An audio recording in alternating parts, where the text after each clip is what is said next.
Hello students, welcome to our channel. I hope you all are so well due to blessing of your parents and elders. आज का topic काफ़ी important है, video को patience के साथ देखिएगा। हम पूरा क्वेश्चन का सॉल्यूशन कराने का जिम्मेदारी लेते हैं। हमारा मॉडल पेपर का क्वेश्चन जो सेट 2 है वो क्वेश्चन हम कराने जा रहे हैं क्लास 10 मैथमेटिक्स। यहाँ पर आपको बता दें जो टोटल आपका पूर्णांक है यानी फुल मार्क्स जो है 40 का है। यहाँ पर आपको टाइम दिया गया है एक घंटा 30 मिनट्स का।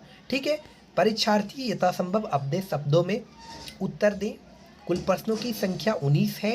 प्रश्न संख्या 1 से प्रश्न संख्या 7 तक अति लघुत्तरीय प्रश्न है। इनमें से किन्हीं 5 प्रश्नों के उत्तर दीजिए। प्रत्येक प्रश्न का मान 2 अंक निर्धारित है। Question number 1 to question number 7 are very short answer type question. Answer any 5 of this question, each question carries 2 marks. तो यहाँ पर 1 से लेकर 7 तक वेरी शॉर्ट टाइप क्वेश्चन है और आपको answer any 5 of this question यानी इसमें से 5 क्वेश्चन का आंसर देना है। ईच क्वेश्चन, हर एक क्वेश्चन पर आपको 2 नंबर मिलेंगे। प्रश्न संख्या 8 से प्रश्न संख्या 14 तक लघुत्तरीय प्रश्न है। इनमें से किन्हीं 5 प्रश्नों की उत्तर दीजिए। प्रत्येक प्रश्न का मान 3 अंक निर्धारित है।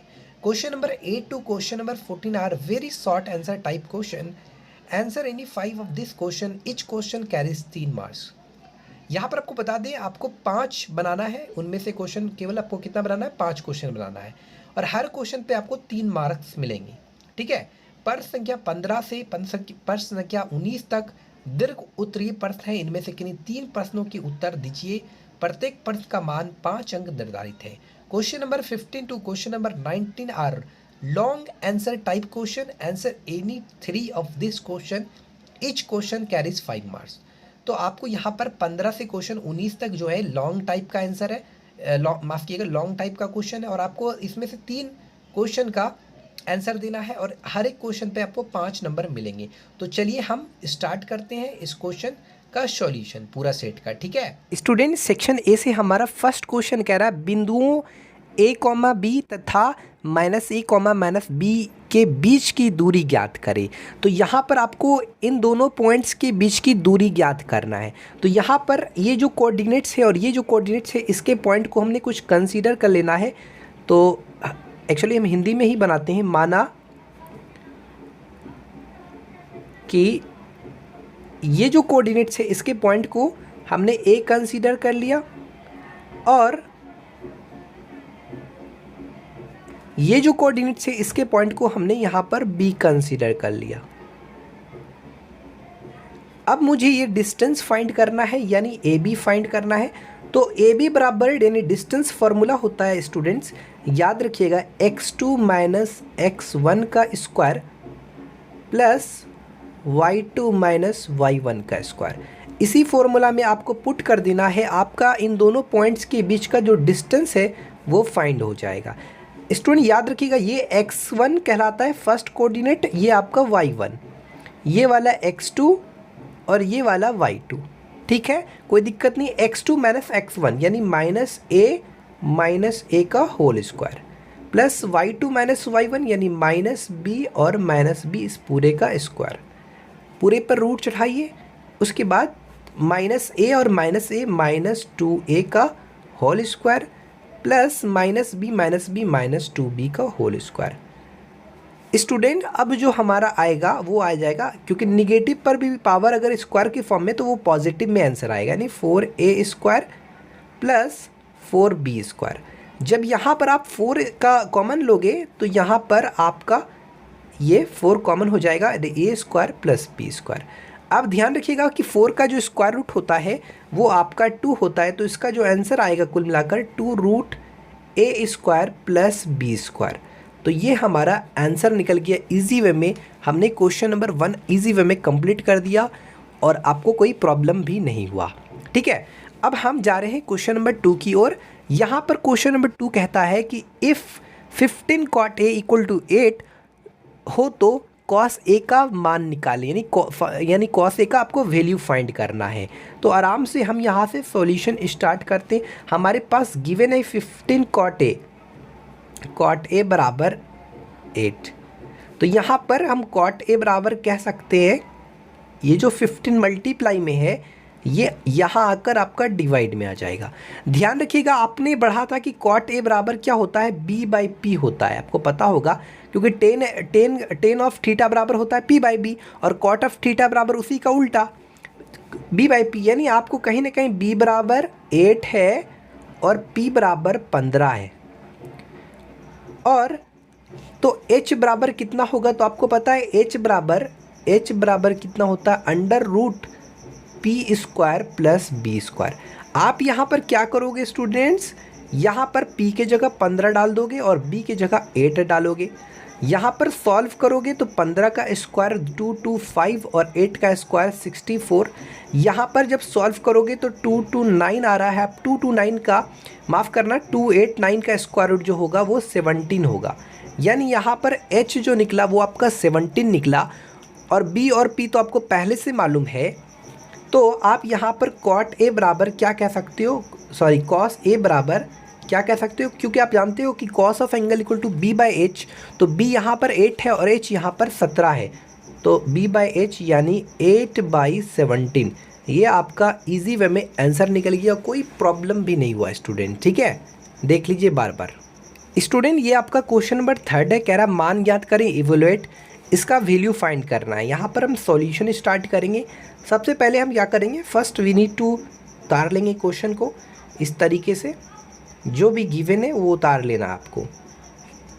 अब आपको देखिए सारे वैल्यूज़ आपको याद रहने चाहिए। अगर वैल्यूज़ याद रहेंगे तभी होगा। जैसे साइन 60 का वैल्यू मेरे को याद है √3/2 होता है, और कॉस 30 का भी वैल्यू मेरे को याद है √3/2 होता है। उसी तरह साइन 30 का भी वैल्यू मेरे को याद है 1/2, और कॉस 60 का। अगर आपको ट्रिग्नोमेट्रिक वैल्यूज़ निकालने में याद करने में परेशानी होती है तो आप एक बार कमेंट करना। देखो √3 को √3 से मल्टीप्लाई करोगे तो 3 आएगा। ठीक है, तो 3/4 प्लस 1/4, तो यहाँ पर हो जाएंगी 4/4। तो यू विल गेट आंसर जो आएगा वो आपका 1 आएगा। ये चीज़ क्लियर हो गया। क्वेश्चन नंबर 3 का आंसर हो गया। यहाँ पर क्वेश्चन नंबर 4 में कहता है sine 67 degree plus cos 75 degree को 0 डिग्री से 45 डिग्री वाले त्रिकोणमितीय अनुपात के पदों में व्यक्त करें। यानी express sine 67 degree plus cos 75 degree in terms of the trigonometric ratio of angle between 0 degree and 45 degree. यानी ये और ये एंगल के बीच में आना चाहिए। तो हम इसको चलिए इसका सॉल्व करते हैं। इसका सॉल्यूशन एकदम आराम से करेंगे, कोई एकदम अकबकाने की दिक्कत नहीं है। यहाँ पर लिख देंगे साइन 67 डिग्री और प्लस कॉस 75 डिग्री। ध्यान रखें ये जो एंगल आपको 67 और 75 में दिख रहा है, कम से कम आपको इसको चेंज करके 0 डिग्री और 45 डिग्री के बीच में लाना है। तो क्या आप इसको ऐसे लिख सकते हो, साइन, सिंपली समझो क्या 90 में अगर हम 67 घटाते हैं 67 तो कितना बचता है, तो 10 में 7 गया 3, 8 में 6 गया 2। तो क्या हम इसको ऐसे लिख सकते हैं, साइन 90 माइनस 23 आराम से। और यहाँ पर 75 को ऐसे लिख सकते हैं, cos 90 degree minus 15 degree 15 degree आराम से लिख सकते हैं। अब आपको पता है कि साइन 90 माइनस थीटा बराबर होता है कॉस थीटा, यानी cos 23 degree plus cos 90 minus theta equal to sine theta, यानी साइन 15 डिग्री। तो यही हमारा आंसर हो गया। देखिए 23 डिग्री 15 डिग्री दोनों आपका 0 और 45 के बीच में आता है। तो ये आपका आंसर हो गया। Question number 4 is completed. Student question number 5 क्या कह रहा है कि एक शंकु की तिर्यक ऊंचाई 16 सेंटीमीटर है और आधार की त्रिज्या 14 सेंटीमीटर है। इस शंकु का वर्ग पृष्ठीय क्षेत्रफल ज्ञात करें। ठीक है, क्वेश्चन नंबर 5 हम चलिए सॉल्व करते हैं। हमारे पास ये आपका कोण है, ये इसका रेडियस, ये हाइट ओ कंसीडर कर लेते हैं, ए कंसीडर कर लेते हैं, बी कंसीडर कर लेते हैं। ये आपका सेलेंट हाइट एल, ये आपका हाइट और ये आपका रेडियस। तो यहाँ पर अगर देखा जाए तो शंकु की तिर्यक ऊंचाई गिवन है 16 सेंटीमीटर। यानी आपका अगर देखा जाए तो सॉल्यूशन में बात करें तिर्यक ऊंचाई यानी सेलेंट हाइट आपको गिवन है एल बराबर 16 सेंटीमीटर। उसके बाद आपको दिया हुआ है आधार की त्रिज्या यानी आर बराबर आपको दिया हुआ है 14 सेंटीमीटर। आपको बोल रहा है यहाँ पर शंकु का वर्ग पृष्ठीय क्षेत्रफल ज्ञात करें। तो शंकु का जो वर्ग पृष्ठीय क्षेत्रफल होगा, शंकु का वर्ग, एक्चुअली जगह कमी है, पृष्ठीय क्षेत्रफल बराबर होता है पाई आर एल, यानी पाई का वैल्यू आपको 22/7 डाल देना है, आर की वैल्यू आपको 14 डाल देना और एल की वैल्यू 16 डाल देना है। 7 दूना 14 और यहाँ पर इसको मल्टीप्लाई करना है, सॉल्व करना है। सॉल्व कीजिएगा तो यहाँ पर आ जाएगा 704 सेंटीमीटर स्क्वायर। तो ये आपका आंसर हो गया। ये वाला क्वेश्चन नंबर आपका 5 जो था वो क्लियर तरीके से कंप्लीट हो गया। ठीक है। क्वेश्चन नंबर 6 में कह रहा है x माइनस ए एक्स एक्स प्लस ए का माध्य ज्ञात करें, यानी मीन निकालना है आपका। तो मीन जब निकालना है यानी माध्य निकालना है तो आपको कुछ नहीं करना है, यू हैव टू डू, बस यहाँ पर देख लेना है 1 2 3, ओके। इन तीनों का आपको सम कर देना है, x minus A plus X plus X plus A. अब 3 टर्म्स है तो यहाँ पर 3 लिख देना है। यहाँ पर देखो ए कैंसिल और 3x/3, यहाँ पर 3 कैंसिल। तो ये आपका आंसर हो गया क्लियर तरीके से। तो ये क्वेश्चन भी 6 नंबर इज़ कम्प्लीटेड। यहाँ क्वेश्चन नंबर 7 देखिएगा तो 20 बल्बों के एक समूह में 4 बल्ब खराब है। इस समूह में से एक बल्ब यार्थया निकाला जाता है, तो इसकी क्या प्रायिकता है कि यह बल्ब खराब है और ख़राब नहीं। तो बल्बों की संख्या आपको कुल संख्या 20 है और ख़राब बल्बों की संख्या 4 है। तो इसलिए जो हमारा इसका प्रायिकता निकलेगा, क्या निकलेगा हमारा, यानी ख़राब बल्बों की संख्या डिवाइडेड बाय बल्बों की कुल संख्या। तो ये इसका प्रायिकता निकल गया। उसके बाद क्वेश्चन नंबर 2 का प्रश्न के अनुसार देखा जाए तो बल्बों की शेष संख्या कितनी बचेंगे, क्योंकि यहाँ पर जो एक बल्ब है वो निकाला गया है तो यहाँ पर 19 बचा और अच्छे बल्बों की संख्या कितना बचेगा 15। तो इसलिए हमारा जो प्रायिकता बनेगा कितना बनेगा 15/19। ठीक है। तो ये question number 7 is completed. Student now we will talk about section B, question number 8 क्या कह रहा है। चलिए ध्यान से पहले समझते हैं, क्वेश्चन पढ़ते हैं। उस बिंदु के निर्देशांक ज्ञात करें जो बिंदुओं 4, -3, 8, 5 को जोड़ने वाले रेखाखंड के आंतरिक रूप में 3:1 में विभाजित करता है। तो आपको क्लियर समझ लेते हैं। ये जो कोऑर्डिनेट्स है और ये जो कोऑर्डिनेट्स इसके पॉइंट का कुछ नाम दे देते हैं। मान लो आपने एक पॉइंट आपने बी ले दिया, कोई दिक्कत नहीं। ये पॉइंट ए, इसका 4, -3, ये आपने पॉइंट बी दिया, इसका आपने दिया 8, 5। अब कह रहा है कि कोई पॉइंट है, ठीक है, उस बिंदु के निर्देशांक या जो बिंदुओं इतना जोड़ने वाले रेखाखंड का। अब कोई पॉइंट ले लेते हैं, यहाँ पर कोई पॉइंट आपने यहाँ पर कंसीडर कर लेना है, पी कोई पॉइंट कंसीडर कर ले।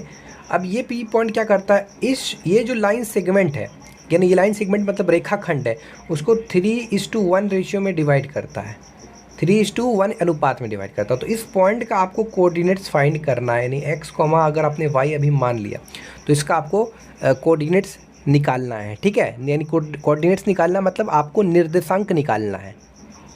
क्लियर से समझ लीजिए। ए बी आपका ये आपका रेखाखंड है, ये पी पॉइंट क्या करता है, इस रेखाखंड को 3:1 3:1 में डिवाइड करता है। तो ये जो पॉइंट है, इस पॉइंट का आपको कोऑर्डिनेट्स यानी निर्देशांक निकालना है। ठीक है। तो इसके लिए एक फॉर्मूला होता है, जैसे ये x है, x का कोऑर्डिनेट आपको निकालना है, x की जगह निकालना है। ठीक है। तो x बराबर फॉर्मूला होता है x बराबर mx2 plus nx1 divided by m plus n। उसके बाद y बराबर एक फार्मूला होता है my2 plus ny1 divided by m plus n। ध्यान रखिएगा, यहाँ पर ये x बराबर आपको निकालना है, x का कोऑर्डिनेट, और यहाँ पर y का कोऑर्डिनेट, और m और n क्या है, ये रेशियो है, जनरल फॉर्म में है। यहाँ पर m की जगह 3 लिखाएगा और n की जगह 1 लिखाएगा। ठीक है। तो m यहाँ पर हम डाल देंगे 3 और ये x1 y1 x2 y2, x2 की जगह 8, n की जगह 1 और x1 इसको माना x1 y1 x2 y2, ये x1 y1 x2 y2। तो x1 की जगह कितना है, यहाँ पर 4 है, divided by m plus n यानी 3 + 1। तो यहाँ पर हो जाएगा 8 × 24 और 24 और 4 28 बाय 4, यानी 4 × 7 28, यानी x का जो वैल्यू निकलेगा वो आपका 4 निकलेगा। उसी तरह y का बराबर निकालना है, तो m की जगह कितना डालना है आपको 3, y2 की जगह आपको 5, n की जगह 1 और y1 की जगह आपको यहाँ पर y1 की जगह -3 डालना है। उसके बाद डिवाइडेड बाय 5 + 3 यानी कि 3 + 1 यानी कि 4, 3 + 1 लिख देते हैं। उसके बाद आ जाएगा 15 - 3 बाय 4 यानी 12/4 यानी कि 4 × 12 3 आ जाएगा। तो इसका जो कोऑर्डिनेट्स बनेगा, हमारा जो कोऑर्डिनेट्स आएगा यानी निर्देशांक जो बनेगा वो क्या बनेगा, x का 7 और y का 3। तो ये आपका आंसर हो जाएगा, ये निर्देशांक। ठीक है, क्या बोला था, बोला उस बिंदु के निर्देशांक ज्ञात करें। तो इस पॉइंट P का जो निर्देशांक निकलेगा ये आपका आंसर हो गया 7,3। ध्यान रखिएगा, सबसे पहले हम फर्स्ट वाला x का कोऑर्डिनेट लिखते हैं, उसके बाद y का कोऑर्डिनेट लिखते हैं। यही आपको निर्देशांक लिखने का तरीका है, पहला x का फिर दूसरा y का। ये हमका क्वेश्चन नंबर 9 क्या कहता है, k का मान ज्ञात करें ताकि निम्न तीनों बिंदु संरेखी हो। अब देखो, बिंदुओं संरेखी यानी कोलिनियर तभी होता है। देखो ऐसे तो देखो आपको पता है कि ये ट्रायंगल है, ये कोई पॉइंट है, आपने ए बी और सी कंसीडर किया। अभी ए पॉइंट का कुछ कोऑर्डिनेट्स है, बी पॉइंट का कुछ कोऑर्डिनेट्स है और सी पॉइंट का कुछ कोऑर्डिनेट्स है। तो उसका हमने एक पिछली वीडियो में भी फार्मूला बताया था कि अगर इसका एरिया फाइंड करना है तो एरिया बराबर होता है 1/2। क्या होता है, उसको हम लिखने का तरीका बता रहे थे उस समय कि इसको आपने 1 कंसीडर कर लेना है, इसको आपने 2 कंसीडर कर लेना है, इसको आपने 3 कंसीडर कर लेना है। तो एक बार जैसे 1 है तो यहाँ पर लिखना है x1, उसके बाद 1 जब इस डायरेक्शन में घूमना है आपको, इस डायरेक्शन में, तो 2 और 3 बचा, तो ऐसे ब्रैकेट करना है y2 - y3। फार्मूला याद करने का ट्रिक है। फिर प्लस, फिर यहाँ पर x2 लेना है, उसके बाद ये 3 और 1 y3 - y1, उसके बाद प्लस x1 लिए, फिर x2 लिए, अब x3 लेंगे, x3 लेंगे तो फिर इधर से घूमेंगे तो 1 और 2 बचा, तो y1 - y2। तो ये फॉर्मूला होता है, ये पूरा क्या फार्मूला होता है एक्चुअली आपको बता दें क्लियर करके।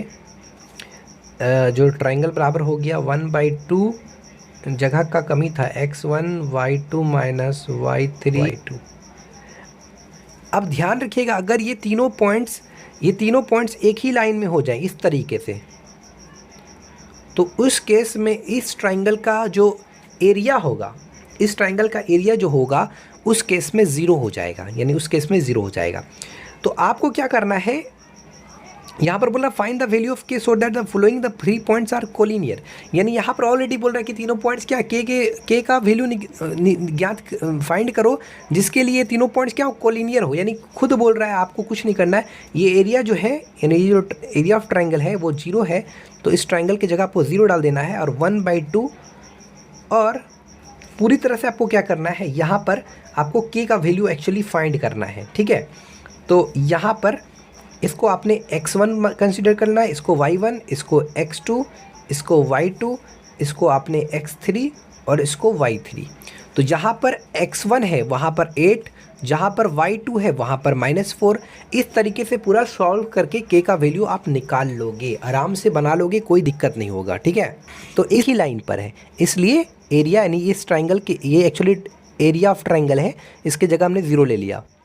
क्वेश्चन नंबर 10 कहता है कि एक ठेकेदार बच्चों को खेलने के लिए 1.5 मीटर ऊंचा एक फिसलन पट्टी लगाता है जो भूमि के साथ 30 डिग्री के कोण पर झुका हुआ है। फिसलन पट्टी की लंबाई ज्ञात करें।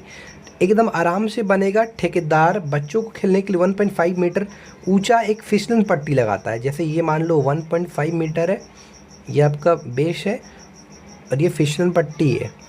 कुछ कंसिडर कर लेते हैं ABC। ये जो फिसलन पट्टी है, इसका जो यहाँ से यहाँ तक जो हाइट है वो 1.50 मीटर है। उसके बाद कह रहा है कि फिसलन पट्टी जो भूमि के साथ 30 डिग्री का कोण, ज़मीन के साथ ये 30 डिग्री का कोण बना रहा है, एंगल। फिसलन पट्टी की लंबाई यानी इसकी लंबाई आपको ज्ञात करनी है। तो सिंपली यानी आपको कहीं ना कहीं AC फाइंड करना है। तो आपने वो आप कौन सा ट्रिग्नोमेट्रिकल फंक्शन लोगे, साइन लोगे, कॉस लोगे, टेन लोगे, पहले सोच लो। देखो P/H कहीं ना P दिया हुआ यानी AB। देखो ये एंगल एक्यूट है, तो इसके ये एंगल के सामने वाला ये जो होता है ये परपेंडिकुलर कहलाता है। और ये आपका बेस हो गया और ये 90 है, तो 90 के सामने ये हाइपोटेन्यूज कहलाएगा। सही बात है। तो हम यहाँ पर सिंपली साइन लेते हैं, साइन ऑफ एंगल यानी साइन 30 = P/H यानी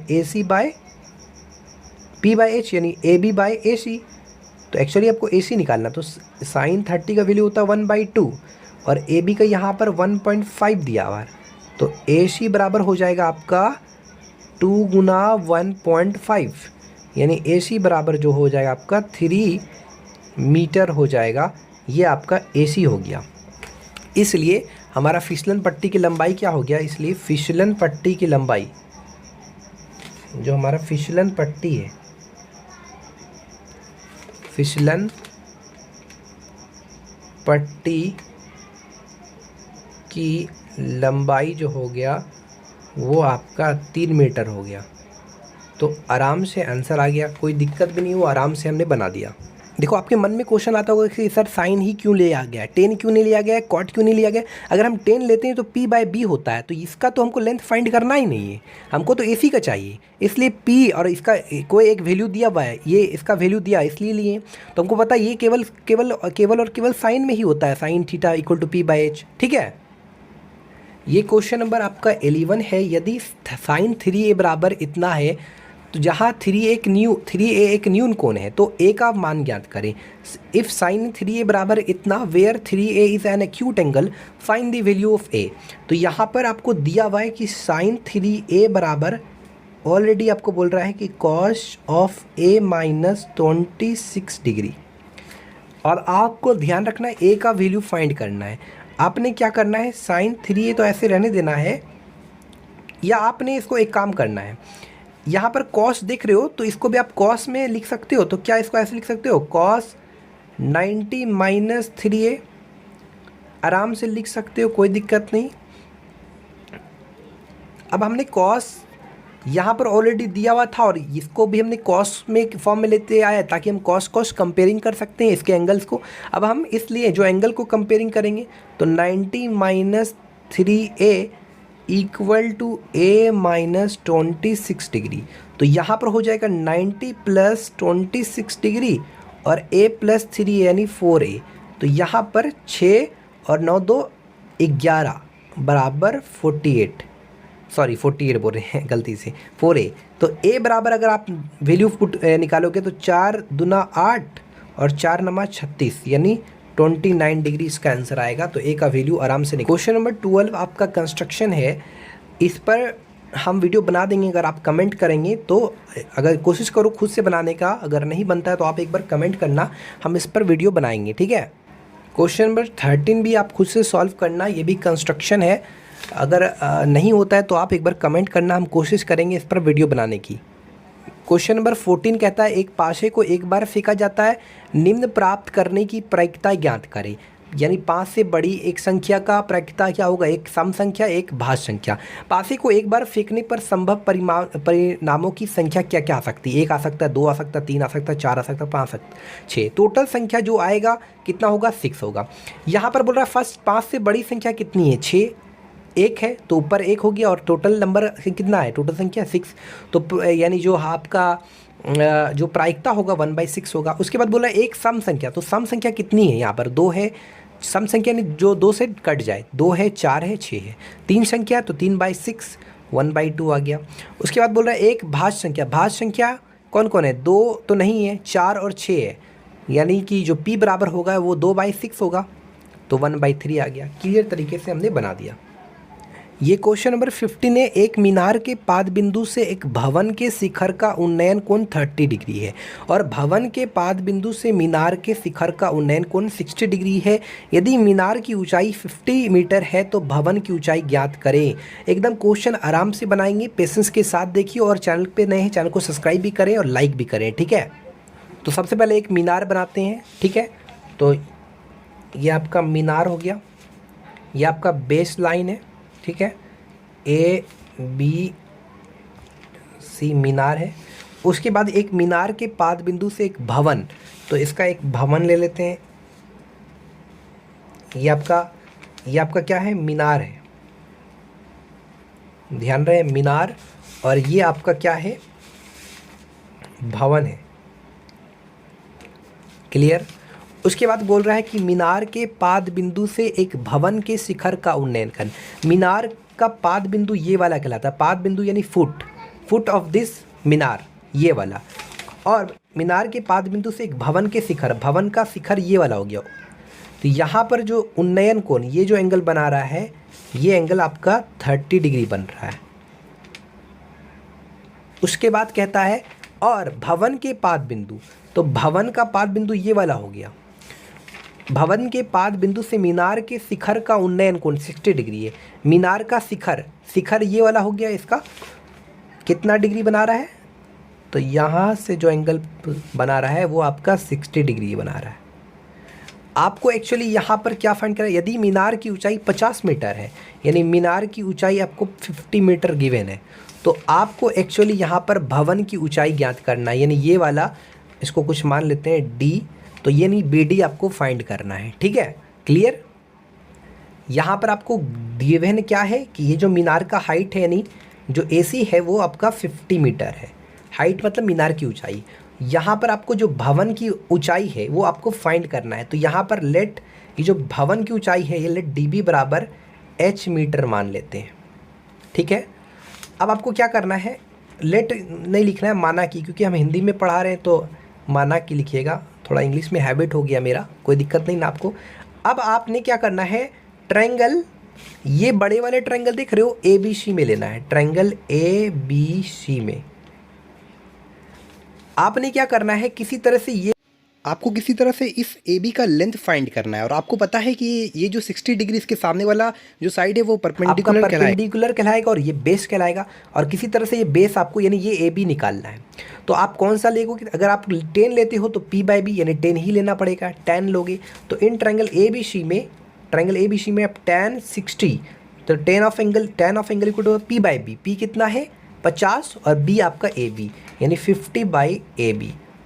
अब आपने tan 60 का वैल्यू आपने जाना ऑलरेडी कि tan 60 का √3 होता है 50/AB।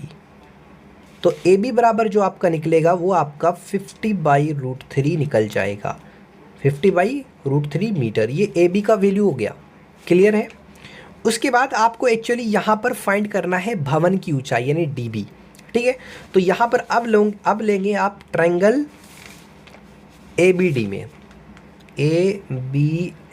में ये आपका कितना एंगल बन रहा है, यहाँ पर 30 डिग्री बन रहा है। तो 30 डिग्री के सामने वाला ये P और ये B, यहाँ भी आपको tan यूज़ करना पड़ेगा। तो tan 30 degree, tan of angle equal to P/B यानी P मतलब DB का हाइट को क्या माना कि DB बराबर H, तो H मान लिया। उसके बाद B, ये AB है, AB का कितना है आपको यहाँ पर H/AB लिख लो। उसके बाद tan 30 का वैल्यू कितना डालते हो, 1/√3 डालते हो क्या, tan 30 का वैल्यू होता है 1/√3। H के जगह H रहने दो और AB का यहाँ पर वैल्यू आपको दिया हुआ है 50/√3, अभी जस्ट हमने फाइंड किया, तो यहाँ पर 50/√3 डालो। उसके बाद 1/√3 है, ये जो √3 दिख रहा है आपको ये ऊपर चला जाएगा, तो √3 H/50 हो गया। यहाँ पर अब जो आप मल्टीप्लाई करोगे तो √3 इंटू √3 H बराबर 50 होगा। तो यहाँ पर √3 यानी 3H बराबर 50।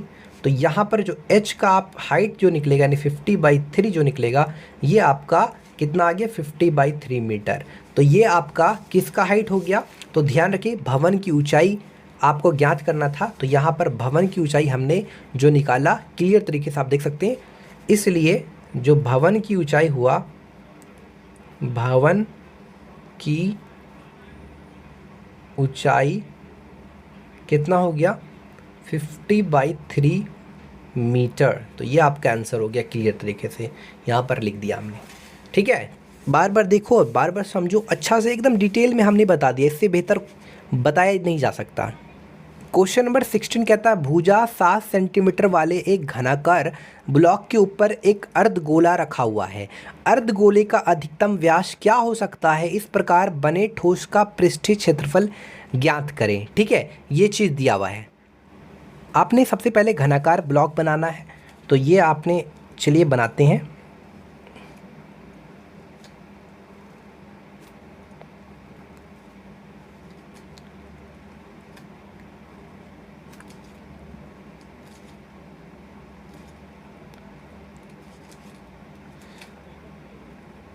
ये हमने बना दिया। इसके ऊपर एक अर्धगोला रखा हुआ है। अर्धगोला मतलब कुछ आधा गोला बोल सकते हैं आप, इस तरीके का। ठीक है। तो आपको एक्चुअली यहाँ पर बताना है कि अर्धगोला का अधिकतम व्यास क्या होगा। तो ध्यान रखिएगा, ये आपका हर एक जो साइड है इस क्यूब का वो आपका सेंटीमीटर 7 सेंटीमीटर है। क्यूब मतलब ये घनाकार ब्लॉक का आपका भुजा 7 सेंटीमीटर है। तो ध्यान रखिएगा, जब आप इसको अर्धगोला को, ये जो अर्धगोला इसके ऊपर रखिएगा तो जाहिर सा बात है इस घन का जितना साइड है, इस घन का जो भुजा का लेंथ है, लंबाई है, उतना ही ये लेंथ होगा, यानी ये इसका डायमीटर होगा। यानी कुल मिलाकर अगर बात की जाए तो बोल रहा है कि अर्धगोले का अधिकतम व्यास क्या होगा। तो अर्धगोला का जो व्यास होगा, क्योंकि ये पूरा इसको ढका हुआ है ना, तो ध्यान रखिएगा इसका जो लंबाई होगा इसके बराबर होगा। यानी अर्धगोला का व्यास आपका 7 सेंटीमीटर होगा। ठीक है। उसके बाद आगे बोल रहा है आपको इस प्रकार बने ठोस का पृष्ठीय क्षेत्रफल ज्ञात करें। तो ध्यान रखिएगा, आपको पता है कि घन का पृष्ठीय क्षेत्रफल क्या होता है। तो घन का पृष्ठीय क्षेत्रफल होता है आपका 6 गुना साइड स्क्वायर, यानी भुजा का स्क्वायर, पता है आपको। तो भुजा यहाँ पर कितना है, 6 गुना 7 का स्क्वायर, 7 सते 49, 6 गुना 49, 6 नमा 54 का 4, हाथ में रहा 5, 6 चौके 24, 25, 26, 27, 28, 29, 294 सेंटीमीटर स्क्वायर। ये आपका घन का पृष्ठीय क्षेत्रफल निकल गया। उसके बाद आपको क्या करना है, इस अर्धगोला का पृष्ठीय क्षेत्रफल, ऐसे आपको पता है कि जो गोला का पृष्ठीय क्षेत्रफल होता है वो 4 पाई आर स्क्वायर होता है, तो अर्धगोला का आपका 2 पाई आर स्क्वायर होगा। लेकिन यहाँ पर इसका अगर आप एरिया फाइंड करोगे तो ये इतना जो एरिया दिख रहा है, ये वाला शेप जो दिख रहा है, ये इतना इसका ऑलरेडी घेरा हुआ है। तो आपको ये जो अर्धगोला का पृष्ठीय क्षेत्रफल निकलेगा, अब जाहिर सा बात है ये एक तरह से इतना जो गोला आपका घेरा हुआ है, नीचे वाला जो दिख रहा है, ये एक्चुअली एक गोला है, यानी एक जो आपका सर्कल टाइप का है। ठीक है। यानी इसका एरिया को आपको घटाना पड़ेगा। ये पूरा कितना है, 2 पाई आर स्क्वायर, इसमें से आपको पाई आर स्क्वायर माइनस करना पड़ेगा, समझे। क्योंकि जब आप इसको ढके हुए हैं तो ये वाला एरिया इसका ढका हुआ है, तो उसको घटाना पड़ेगा, तब आपको ये एरिया निकलेगा। यानी ये कितना है, एक तरह का आपका पाया, ये जो एरिया है क्या है, इसका कितना एरिया है, पाई आर स्क्वायर है। ठीक है। तो यहाँ पर अब जो निकलेगा आपका अर्धगोला का पृष्ठीय क्षेत्रफल निकलेगा। तो अर्धगोला का जो पृष्ठीय क्षेत्रफल होगा वो होगा आपका 2 पाई आर स्क्वायर तो होगा ये पूरा का, और ये वाला जो ढका हुआ पार्ट है जिसका एरिया पाई आर स्क्वायर है, तो वो घटाना पड़ेगा। अब ये एक तरह से सर्कल टाइप का है ना। तो 2 pi R square minus pi R square, यानी कुल मिलाकर आपका पाई आर स्क्वायर। अब पाई का वैल्यू आपको 22/7 और आर का वैल्यू देखो यहाँ पर ही 7, तो 7/2 होगा। सॉल्व कर लेना तो 7 कैंसिल, 11 और 11 सते 77/2, यानी कि 2 तिया 6, 2 अठे 16, 38.5 सेंटीमीटर स्क्वायर ये निकल गया। अब आपको बोला है यहाँ पर अगर देखा जाए तो बोल रहा है कि इस प्रकार बने ठोस का पृष्ठीय क्षेत्रफल फाइंड करने बोल रहा है। ठीक है। तो ठोस का जो पृष्ठीय क्षेत्रफल होगा, ठोस का पृष्ठीय क्षेत्रफल आपको कुछ नहीं करना है, इनको ऐड कर देना है, आराम से आगे बना लेना है। ठीक है स्टूडेंट, ये आपका क्वेश्चन नंबर 17 है। क्या कर रहा है कि एक जूस बेचने वाला अपने ग्राहकों को चित्र में दर्शाए गए गिलासों से दूध देता था। बेलनाकार गिलास का आंतरिक व्यास 5 सेंटीमीटर था, परंतु गिलास के निचले आधार में एक उभरा हुआ, इस तरह का उभरा हुआ अर्धगोला था। मतलब ताकि आपका ये जो आप गिलास में जो दिया जा रहा है, जो जूस दिया जा रहा है वो कम अटे, इसलिए दुकानदार होशियारी से यहाँ पर एक अर्धगोला टाइप का रहता था, जिससे कि आपका दूध पूरा नहीं अटे, यहीं तक अटे। ठीक है। दूध बोल रहे हैं जो भी है, इसमें जूस दिया है तो जूस का आपका कम अटे, बस इतना समझो। अब लिखा है कि एक जूस बेचने वाला अपने ग्राहकों को चित्र में दर्शाए गए गिलासों से दूध देता था। दूध दे या कोई भी चीज़ दे, उसे मैटर नहीं रखता। बेलनाकार गिलास का आंतरिक व्यास 5 सेंटीमीटर था, परंतु गिलास के नीचे आधार में एक उभरा हुआ अर्धगोला था, यहाँ पर दिख रहा है जैसा फिगर में, जिससे गिलास की धरिता कम हो जाती है। यानी गिलास की धरिता मतलब इसका आयतन, वॉल्यूम। अब जाहिर सा बात ये उभरा रहेगा तो इसमें कम ना मटेरियल अटेगा। तो लिखा है यदि गिलास की ऊंचाई इतना है तो गिलास की धरिता, वास्तविक धरिता, यानी इसका जो रियलिटी क्या है, जो आयतन है वो निकालने। तो यहाँ पर d बराबर 5 है तो r बराबर 2.5 सेंटीमीटर और हाइट 10 सेंटीमीटर है। तो यहाँ पर सिंपली कुछ नहीं करना है, इस बेलन का आयतन में से इसका आयतन को घटा देना है। तो गिलास की धरीता आराम से निकल जाएगा। तो गिलास की धरीता बराबर हो जाएगा बेलन का आयतन यानी पाई आर स्क्वायर एच, बेलन का आयतन पाई आर स्क्वायर एच माइनस ये जो गोला का जो आयतन होता है ना, गोला का आयतन यानी धरीता जो होता है वो 4/3 पाई आर क्यू होता है। अब क्योंकि ये अर्धगोला है तो इसका 2/3 पाई आर क्यू होगा। तो कुछ नहीं करना है, इस बेलन का जो वॉल्यूम है यानी आयतन है उससे आपको इस अर्धगोले का आयतन को घटा देना है, तो गिलास की धरीता निकल जाएगा। अब आपको कुछ नहीं करना है, पाई की जगह आपको वैल्यू यहाँ पर पुट कर देना है, आर का भी वैल्यू पुट कर देना है और सॉल्व करना है। आराम से गिलास की धरीता फाइंड हो जाएगा, कोई दिक्कत नहीं, आराम से फाइंड कर सकते हो। ठीक है। क्वेश्चन नंबर 18 में बोल रहा है निम्न आंकड़ों का माध्य ज्ञात करें। वर्ग अंतराल दिया था, ये बारंबारता होता और इसको बोलता है वर्ग चिन्ह। जस्ट ये जो आपका दिया इसका जस्ट हाफ रख दो। जैसे कितना है 20 है तो हाफ, यहाँ पर 20 + 40 इन दोनों का सम कर देना और 2 से डिवाइड देना है, आपका वर्ग चिन्ह निकल जाएगा। 60 का आधा 30, फिर उसी का आधा, 180 का आधा 90। उसके बाद FI/XI निकालना है यानी मल्टीप्लाई करना है 17 × 10, 28 × 30 इस तरह से। उसके बाद ये वाला जोड़ देना है और ये वाला जोड़ देना है। उसके बाद माध्य निकालने का फॉर्मूला क्या होता है, सिग्मा FI, सिग्मा मतलब होता है सम, FI/XI और सिग्मा FI। ठीक है, सिग्मा FI। तो ये चीज़ का सिग्मा FI और XI का जो सम आया वो कितना आया 6000 और इसका सम कितना आया आपका 120। बट ये आपका माध्य निकल गया इजी वे में। स्टूडेंट क्वेश्चन नंबर 19 ये लास्ट क्वेश्चन है, कह रहा है निम्न आंकड़ों की माध्यिका ज्ञात करें। वर्ग अंतराल दिया है, बारंबारता दिया। अब माध्यिका बराबर फॉर्मूला होता है, माध्यिका बराबर यहाँ पर L होता है। L बराबर क्या होता है, माध्यिक वर्ग की निम्न सीमा। N बराबर होता है प्रश्नों की संख्या। CF मतलब होता है माध्यिक वर्ग से ठीक पहले वाले वर्ग की संचयी बारंबारता। F बराबर होता है माध्यिक वर्ग की बारंबारता और H बराबर वर्ग माप, यह मानते हुए कि वर्ग माप बराबर है या नहीं, बराबर है। ठीक है या नहीं, अपने से बोल दिए गलती से, ये मानते हुए कि वर्ग माप बराबर है। अब हम इसको क्लियर तरीके से समझाते हैं। अब ये आप देखिए, ये आपका वर्ग अंतराल है और बारंबारता, और ये CF जो देख रहे हैं संचयी बारंबारता। कैसे निकालने का तरीका है, जैसे यहाँ पर बारंबारता में 5 है तो 5 उतारा, फिर इस 8 + 5 13, फिर इस 13 में 20 जोड़ना है 33, फिर 15 इस तरीके से जोड़ना है, फिर 7 + 48 55, फिर +55 + 60। ये जो 60 है यही आपका n कहलाता है, यानी n मतलब क्या हुआ आपका प्रश्नों की संख्या। अब L बराबर माध्यिक वर्ग किसको बोलता है, तो माध्यिक वर्ग मतलब समझ लो माध्यिक वर्ग किसको बोलेंगे। तो यहाँ पर ये जो इनका जो आप सम कीजिएगा तो ये भी 60 आएगा और ये भी 60, ये हमेशा सेम रहेगा ये दोनों। तो यहाँ पर माध्यम, पहले तो आप समझ लीजिए माध्यिक वर्ग होता क्या है। तो देखिए यहाँ पर n बराबर कितना आ रहा है 60, तो 60 का हाफ कितना होता है n/2 30, कितना होता है 30। तो आप क्या करो, यहाँ पर संचयी बारंबारता में वो ऐसे नंबर देखो जो 30 से बड़ा हो, उसके जस्ट करीब में होना चाहिए। तो वो कौन सा नंबर है जो 30 से बड़ा हो और जस्ट उसके करीब में है, 30 से बड़ा उसके करीब में, जैसे 31 32। तो यहाँ पर देखा जाए 33, तो 33 के जस्ट सामने वाला ये जो है ये आपका माध्यिक वर्ग कहलाया। ठीक है, क्लियर है।